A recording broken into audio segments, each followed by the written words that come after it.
अस्सलामुअलैकुम, कैसे हैं सब? उम्मीद है कि सब ठीक होंगे और खुश होंगे। आज मैं काफ़ी देर के बाद आपसे बात कर रही हूँ और आपके लिए ज़बरदस्त किस्म की रेसिपी लेके आई हूँ ज़िंगर बर्गर की, जो कि बहुत ही मज़ेदार बनेंगे और आपका टाइम भी ज़्यादा नहीं लगेगा। तो चलें जी रेसिपी को करते हैं शुरू। मैंने यहाँ पे लिया है 450 ग्राम मैंने चिकन यूज़ किया है और इसके मैंने फ़िले ले लिए थे। इसकी मैंने कटिंग कर ली है बारीक-बारीक और इसको मैंने हैमर से अच्छी तरह से हैम कर लिया है ताकि इसके जो रेशे हैं वो टूट जाएँ और हमारा जो चिकन है वो अंदर तक जूसी बने। सबसे पहले बाउल ले लेंगे और इसमें मैंने शामिल किया है 3 टेबलस्पून योगर्ट दही।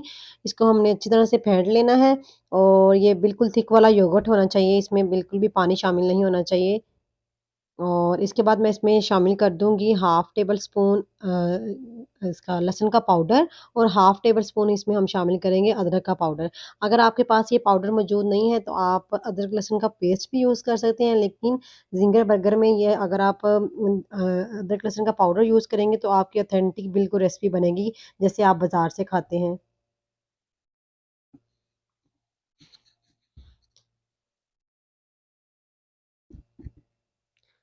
अब इसके बाद मैं इसमें शामिल कर दूँगी हाफ़ टेबल स्पून नमक या आप अपने टेस्ट के हिसाब से कम या ज़्यादा कर सकते हैं। अपने चिकन के हिसाब से इसको आप कम या ज़्यादा कर सकते हैं। अब इसमें शामिल कर दूँगी 1 टेबल स्पून भरकर चिली पाउडर यानी लाल मिर्च का पाउडर और साथ ही इसमें मैं डालूँगी हाफ़ टी स्पून या टेबल स्पून कह लें, वो मैंने इसमें शामिल किया है पेपरिका पाउडर। ये ऑप्शनल है, अगर आपके पास मौजूद है तो आप डाल लें, अदरवाइज़ रहने दें, इससे बस कलर अच्छा आता है। और इसमें मैंने अब शामिल किया है मस्टर्ड सॉस 1 टेबल स्पून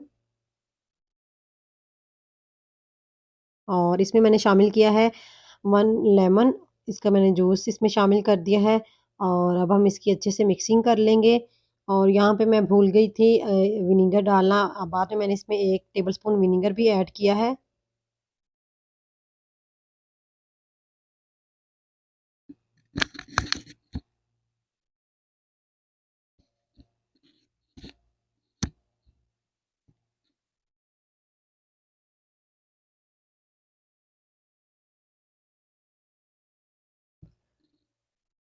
इसकी मैंने अब अच्छे से मिक्सिंग कर ली है विनेगर डालकर भी और इसको हम रख देंगे आधे घंटे के लिए मैरिनेट करके। अगर आपके पास टाइम है तो आप इसको घंटा या 2 घंटे के लिए भी मैरिनेट कर सकते हैं। तो मेरे पास टाइम नहीं था तो मैंने इसको जल्दी से बनाना था, तो मैंने इसको सिर्फ़ हाफ़ ऑवर के लिए मैरिनेट किया है, तो तब भी ये काफ़ी अच्छा मज़ेदार बना था। अब हम चिकन की कर लेते हैं कोटिंग और कोटिंग के लिए मैंने यूज़ किया है मैदा। मैंने इसमें कोई कॉर्नफ्लोर या कोई भी इसमें बेकिंग पाउडर वग़ैरह नहीं शामिल किया। अब मैंने मैदा लिया है तकरीबन 1 केजी और एक खुला बर्तन आपने लेना है जिसमें आपने मैदा डालना है और साथ में मैंने लिया है फ्रिज का ठंडा पानी और आपने जैसे-जैसे मैंने टिप्स आपको बताने हैं, आपने उनको फ़ॉलो करना है। अगर आप उनको फ़ॉलो करेंगे तो आपकी जो चिकन की कोटिंग है वो सख्त नहीं होगी और बहुत ही मज़ेदार और क्रिस्पी किस्म के आपके जो ज़िंगर बर्गर हैं, वो तैयार होंगे। सबसे पहले आपने एक फ़िले लेना है और उसको इस तरह चिकन उसके अंदर मैदे के अंदर डिप करके अच्छी तरह से मसलना है। 1 से 2 मिनट के लिए आपने हल्के हाथों से इसको मसलना है।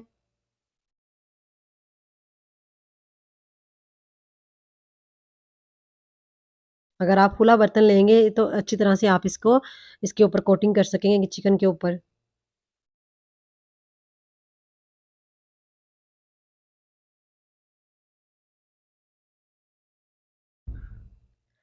अब मैंने एक दफ़ा इसकी कोटिंग कर ली है, अब इसको मैं झाड़ लूँगी और झाड़ने के बाद इसको हम पानी में डिप करेंगे। पानी में आपने सिर्फ़ 1 से 2 सेकंड के लिए डिप करना है और अगेन इसको मैदे में डाल देना है और जब हमने दोबारा इसको मैदे में डालना है, तो आपने जो आपका खुश्क वाला हैंड है, आपने वो यूज़ करना है, पानी वाला हैंड यूज़ नहीं करना, वरना जो इसके क्रम्स हैं, वो बन जाते हैं मैदे के अंदर।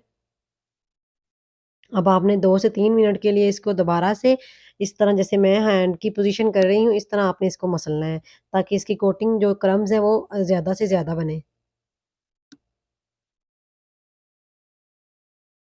और आपने एक और यहाँ पे टिप नोट कर लें कि जब भी आपने एक फ़िले चिकन का मैरिनेट कर लिया, सॉरी मैरिनेट नहीं, ऊपर से इसकी कोटिंग कर ली है, तो आपने दोबारा से यूज़ करने से पहले आपने जो अपना मैदा है वो अच्छी तरीके से छान लेना है। इसके अंदर क्रम्स बन जाते हैं पानी के और मैदे के, अगर वो आपने छाना नहीं तो आपकी जो दूसरा चिकन का आप पीस लेंगे तो वो उसके ऊपर लग जाएँगे और आपकी जो कोटिंग है वो सख्त हो जाएगी और वो क्रिस्पी नहीं बनेंगी। तो आपने ये ध्यान रखना है कि आपने जब भी चिकन का नया पीस लेकर उसकी कोटिंग करनी है तो पहले मैदे को छान लेना है। ये देखिए अब कोटिंग कर ली है हमने, 2 से 3 मिनट आपने इसको अच्छी तरह से झाड़ लेना है ताकि जो इसका एक्स्ट्रा ऊपर मैदे का पाउडर है वो उतर जाए और इसके ऊपर जो क्रम्स हैं वो आपको देखिए नज़र आ रहे हैं कितने अच्छे बने हैं। ये देखिए ये क्रम्स बन गए हैं, अब इसको हमने अच्छे तरीके से छानना है और फिर हमने इसको दोबारा यूज़ करना है। अब हम बर्गर्स के लिए सॉस तैयार कर लेते हैं और सबसे पहले मैं लूँगी 2 टेबलस्पून बर्गर मेयोनीज़ और 2 टेबलस्पून ही बर्गर इसमें जाएगी केचअप।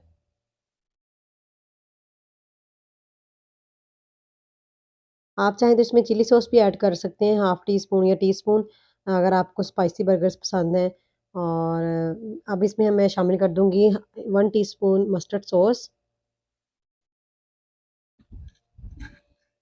इसको हम अच्छे से कर लेंगे मिक्स और इसको मिक्स करने से जो कलर आएगा वो सेम ऐसा होगा जैसे आप बाज़ार से बर्गर खाते हैं और उनके अंदर जो मतलब सॉस लगी होती है, सेम इसका कलर वैसा बन जाएगा। और इसमें अब मैंने शामिल किए हैं पिज़्ज़ा सीज़निंग थोड़ी-सी, ये हर्ब्स होते हैं मिक्स, इससे भी एक अच्छा फ्लेवर आता है।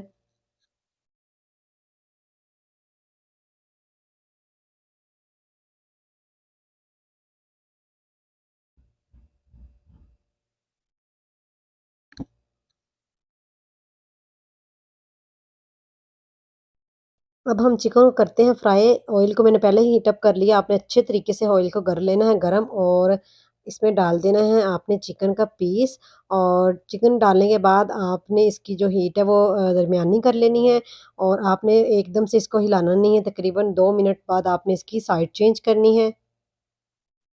2 मिनट हो गए हैं, अब हम इसकी साइड कर लेते हैं चेंज। आपने ये ध्यान रखना है कि आपने इसकी जो आँच है वो बिल्कुल मीडियम रखनी है ताकि हमारा चिकन एकदम से जले नहीं। ये देखिए यहाँ पे हमारा जो चिकन का पीस है ज़िंगर बर्गर का वो हो गया है तैयार। आपने इसको इस ब्राउन सा कलर दे देना है, लाइट ब्राउन सा। ये देखिए कितने अच्छे क्रम्स बने हैं इसके ऊपर। इसी तरह मैं सारे जो चिकन पीस है वो रेडी कर लूँगी और फिर हम बर्गर तैयार करते हैं।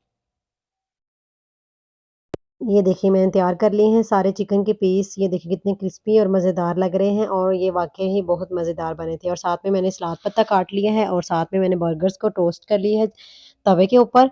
अब हम इसको बनाते हैं और सबसे पहले हम बर्गर्स के ऊपर लगा देंगे सॉस।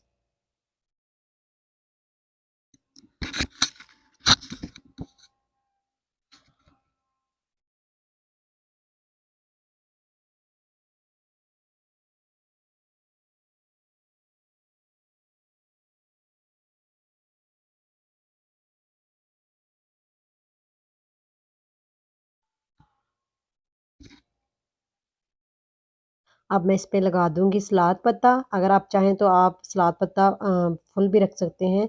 मैंने इनको चॉप कर लिया था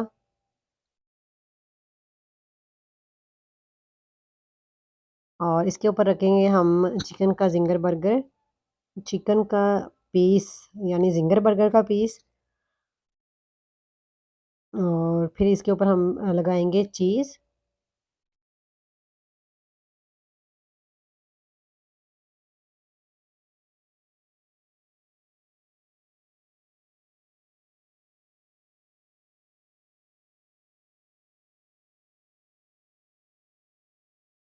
और अगेन हम इसका जो सेकंड पार्ट है ऊपर रख देंगे और ये देखिए ये हमारे बर्गर हो गए रेडी और साथ में मैंने फिर थोड़ी-सी चिप्स भी फ्राई कर ली थी ताकि एक लुक आए कि हम कहीं ज़िंगर बर्गर खा रहे हैं बाहर केएफसी का। तो चलें जी ये है हमारे बर्गर्स की फाइनल लुक। उम्मीद करती हूँ कि आपको ये रेसिपी अच्छी लगेगी। अगर आपको अच्छी लगे तो इसको ज़रूर ट्राई करें और मुझे दुआओं में शामिल रखें और मेरे चैनल को कर दें सब्सक्राइब, लाइक और ज़्यादा से ज़्यादा शेयर। अल्लाह हाफ़िज़।